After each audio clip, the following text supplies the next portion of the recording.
What up, guys? Welcome back to my channel. Today we're going to talk about this movie, The Howling.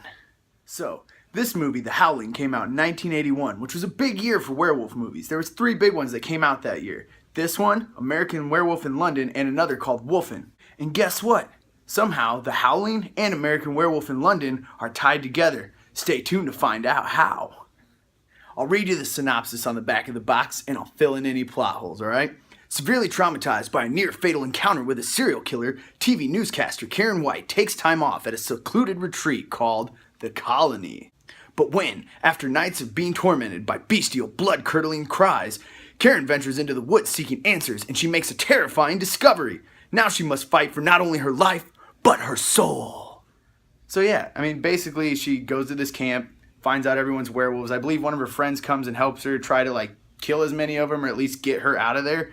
And I think they burn the place down. They shoot some of them with silver bullets. You know, they do all that research and figure out what kills werewolves. But at the end of the movie, she gets back on the newscaster because they think she's been cured or whatever. And guess what happens? That's right, spoiler alert, she transforms into a werewolf. And we find out that the high priestess from the colony made it out. So that's why there's so many sequels to this movie. So yeah, man, that's pretty much the plot and a synopsis, and it's good. It's a little campy, but it's not over-the-top campy. All the actors take it pretty serious. What you're really going to watch this movie for, though, is the transformations. All the werewolf transformation scenes are amazing, and there's so many different kinds and different effects that are used. It's awesome. Check this movie out for the transformation scenes alone. And that brings me to my next topic. So since we're talking about visual effects, let's talk about my guy, Rob Bottin.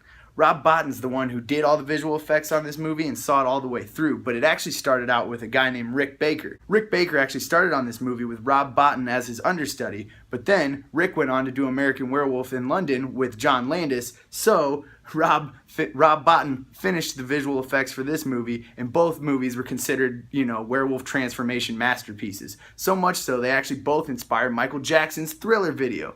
How crazy is that? Michael Jackson actually called up Rick Baker and John Landis to help him with the transformation scenes for the Thriller video.